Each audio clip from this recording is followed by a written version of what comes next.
저는 이 연구를 시작하게 된 계기는 간단합니다. 어느 컨퍼런스에 참석을 했는데 아이슬란드에는 대구 자원을 1980년대에는 한 마리에 한 12달러 정도 하던 대구 자원의 가치가 한 2010년대에는 한 400배로 증가한 한 5,000달러의 가치가 되었다라고 하는 그 부분이었습니다.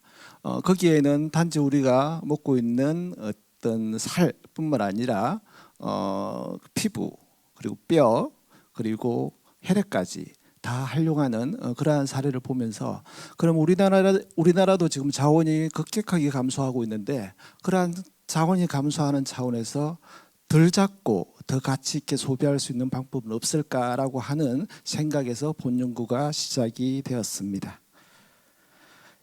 예. 그런 차원에서 최근에 아시는 것처럼 기후변화나 자원 고갈 그리고 부산물의 대량 발생 등 환경 오염에 부담을 많이 주고 있습니다. 특히 북유럽이나 일본을 위시한 선도국들은 이러한 부산물들을 활용하는 그러한 기술 개발에 중점을 두고 있습니다.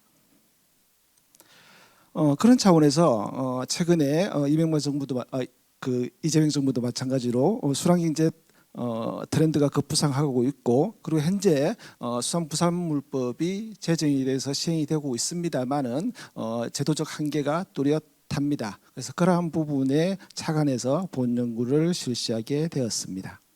본 연구의 목적은 간단합니다. 우선 지금 현재 수산부산물을 활용도를 높일 수 있는 어떤 산업화 생태계를 구축하기 위해서는 어떠한 기반이 필요하겠느냐, 지금 현재 상황은 어떻고 어떤 방향으로 가야 되겠느냐라고 하는 부분을 제시하는 기초 설계 부분입니다. 그런 것들을 위해서 전략을 도출하고 로드맵을 짜고 정책 제안을 하는 것을 본 연구의 목적으로 삼았습니다.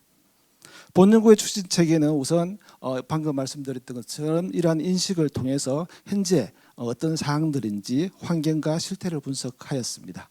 이를 바탕으로 대응 전략을 수립하고 정책 제안을 하였습니다.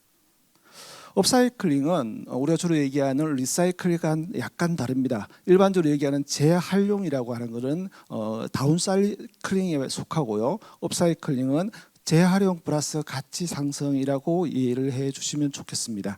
그래서 수산물 업사이클링이라는 단어 자체가 아직 정의가 되어 있지 않습니다. 그래서 본 연구에서 오른쪽에 보시는 것처럼 수산물 업사이클링에 대한 사전 정의를 내렸습니다.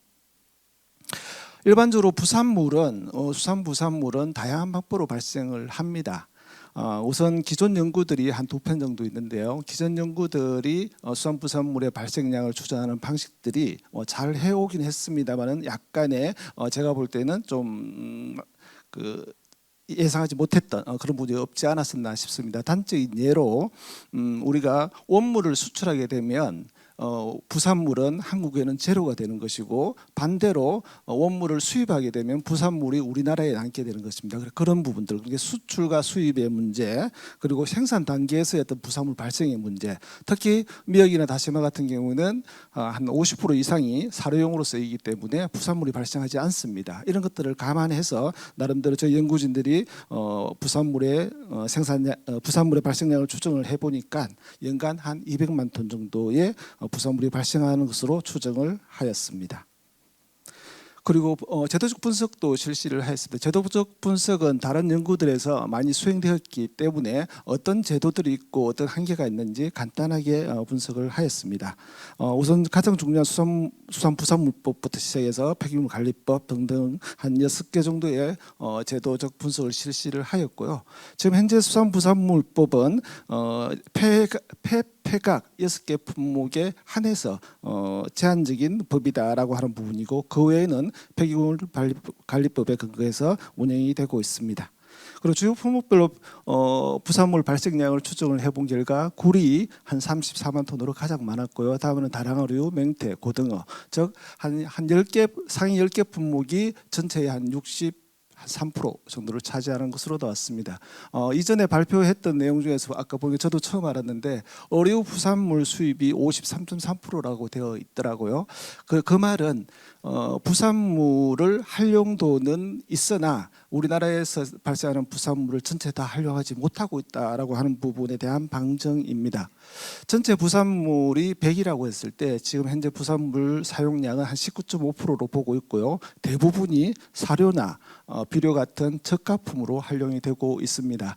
대신에 지금 보는 것처럼 이러한 고가 고급 고부가치 제품 하에는 거의 대부분 수입에 의존하고 있다. 앞에 발표하셨던 것처럼 53% 중에 그러한 원료들이 이러한 제품 개발에 쓰이고 있다라고 하는 부분입니다.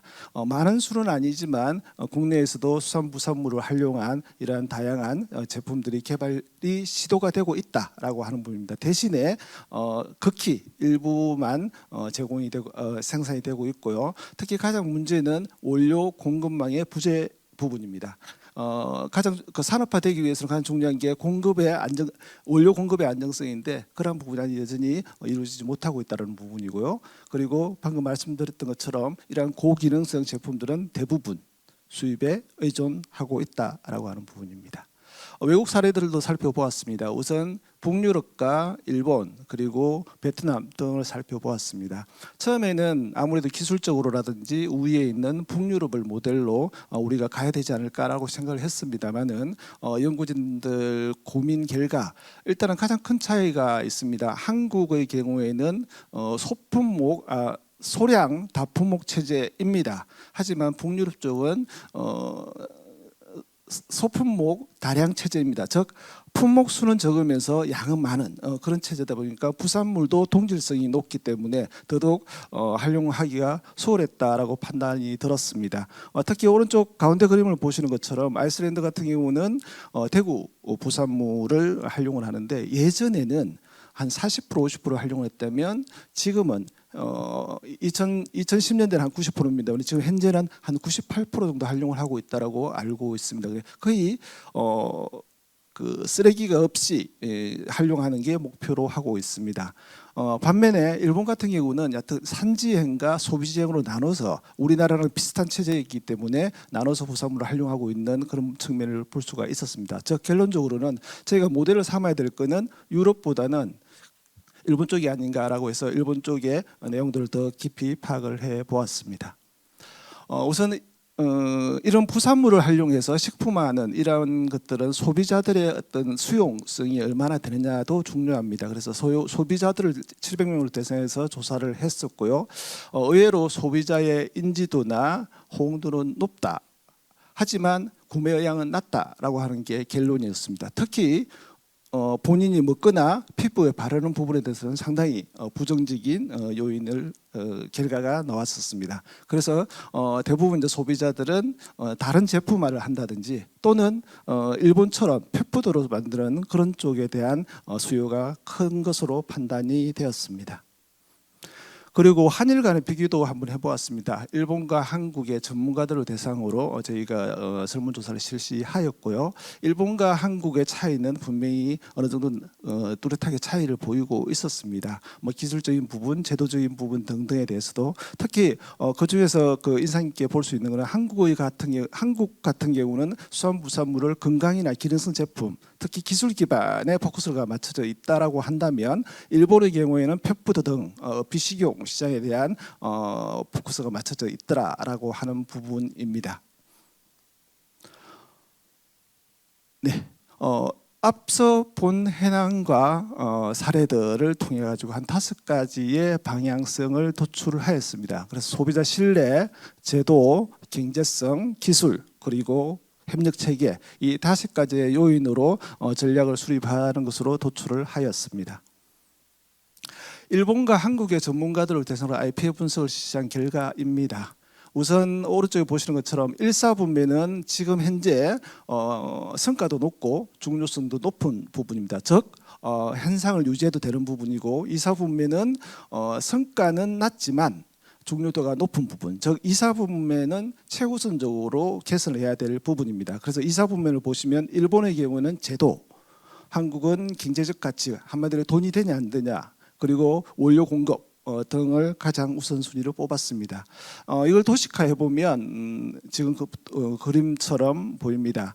우선은 일본의 경우에는 법제도 부분이 이사 분면에 있고 방금 말씀드렸던 것처럼 한국은 경제성 원료 제도 부분이 이사 분면에 있습니다. 하지만 전체적인 평균이 일본보다는 낮다라고 하는 부분입니다. 즉 일본 기준으로 봤을 때는 대부분이 우리가 긴급하게 시행을 해야 되는 요인들이다라고 판단을 할 수가 있습니다. 네, 이러한 것들을 기반으로 전반적인 전략들을 수립하였습니다.